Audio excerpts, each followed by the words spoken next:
Hey up everybody, let's talk about shoes, and today we're going to talk about the Dynafish Xiaonian.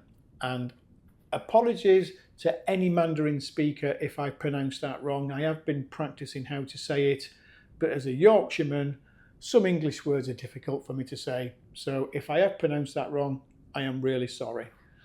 But back to this shoe, I have to do the disclaimer. This is a shoe I bought myself. I've paid my own money for this. There's nobody that's influencing my thoughts. You're going to get my thoughts on this shoe that's totally my own and not influenced by anybody else. It is marketed as an everyday trainer. I have watched some reviews about it and they also say a super trainer, but I am going to make my own mind up about it. I am going to put this through my usual 100 kilometers of my full training week that will cover everything from easy runs right the way through to a race effort at a park run.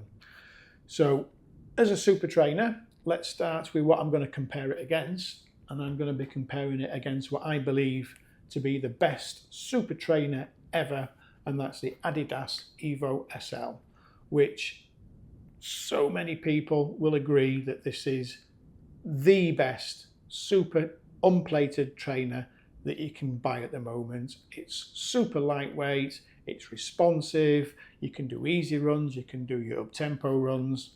So if the Xiaonian is marketed as a super trainer, it's got to compete against that in my eyes. So let's start right at the beginning. I'm going to give you all the technical data on this first impressions video. When we do the full review next week, I won't redo the technical data. I'll just refer back to ask you to watch this video again. Next week is just going to be how I find that shoe for each particular run. So let's start, first of all, right back at the heel. The heel itself is quite soft and quite floppy. I've only wore this for 2 taper runs before the Wilmslow half marathon, and it was small mileage. Admittedly, I haven't put much distance into this or much time wearing it yet, so I can't tell you if that's a good thing or a bad thing. What I can say is, in the short amount of time that I wore this, it gave me no problems. There is a good amount of cushioning around the heel cup there, but just as a direct comparison, we'll bring this one back in. And as you can see, the Adidas Evo SL has a solid heel counter, and that for some people could be quite important for stability reasons. As of yet, I don't know if that's going to be a problem for me, but we'll find out. The next thing to mention is the tongue. It does have a gusseted tongue, so it's going to stay exactly where it's supposed to be. The laces, I have seen other reviews where people have mentioned that the laces are too long and that it's difficult to cinch them up. The length of the laces, we'll deal with that first. The shoe does have the extra eyelet for the runner's knot, and every shoe that I own that has that eyelet, I will put the runner's knot in it, just because why not? Why should you try to find out if it needs it or not, get 20 minutes down the road and have to stop what you're doing to retie your shoelaces with a runner's knot? So if the tongue's long enough, which it is, and it's got the eyelet, my shoes get the runner's knot. Doing that immediately stopped any problem with the length of the laces. They could be a little bit shorter, but when you do the runner's knot, they're certainly not excessive. The other thing that I did as well, after watching the review of other people, I took the laces out of how they was put in when the shoe was made, and I put them back how I'd normally do a shoe. And when I go to tighten it now and pull the laces, it cinches up just like normal, no problems whatsoever. So that's that one. So the next thing to mention is the upper itself. I'll just try and bring that close into the camera, and that is quite a breathable mesh. If I just bring my torch in here, and you can see if I bring that in quite close to the camera, and on this side as well, you can see that it's a thin mesh, but there is a kind of reinforced layer on the inside. That's to help it with the stability and the shape of it.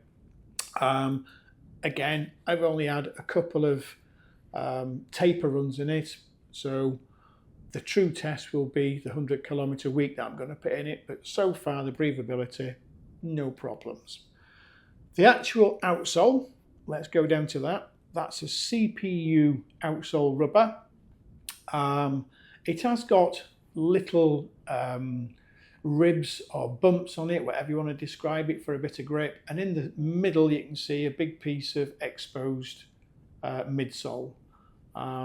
So, like I said, as of yet, I've only put a limited mileage on it. We're going to have a close look at any wear and tear along the whole length of that midsole. There's quite a good coverage there, and also check to see if that exposed bit of foam is bottoming out and getting damaged as well, but we'll see how that goes. Onto the midsole. So this is what you've probably all been waiting for. The midsole itself is a TPEE foam, and it is one big continual piece of foam. It's not dual layers of different densities. It's one piece of foam that's one density. It's really quite rigid, to be honest. It's got a good stiffness to it, but it's not plated. And if you look at it that way, it is quite stiff that way as well.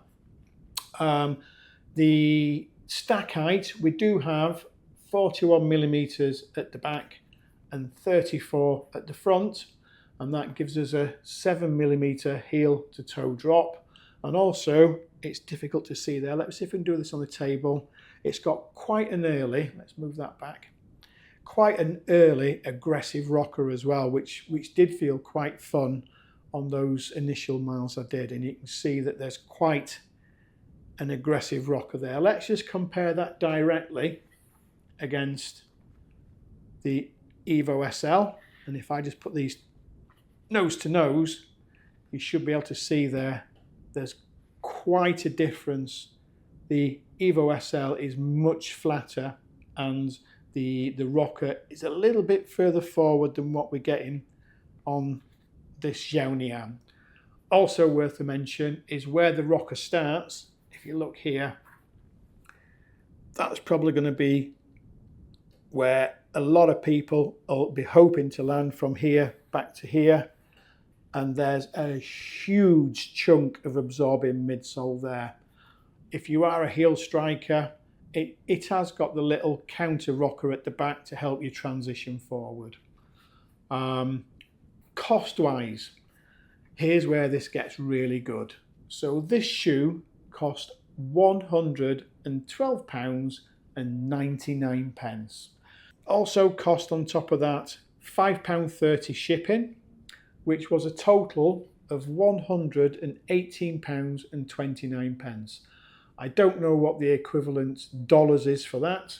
I'll put that on the screen, but that is one incredibly cheap shoe, but it's only directly comparable against what you can get this for. So I'm going to take this shoe out for a whole week's training. It's going to get the easy miles, it's going to get the sessions, it's going to get the race effort, it's going to get a good long run, and then we're going to come back, we're going to go over this shoe in fine detail, looking at any wear and tear. On the outsole, we're going to get all my honest views and opinions about how this shoe's done, and I'm also going to be directly comparing it against what I believe is the king of daily super trainers. So there we go. That's enough to say for now. Let's talk about this shoe in a week's time. I'll see thee.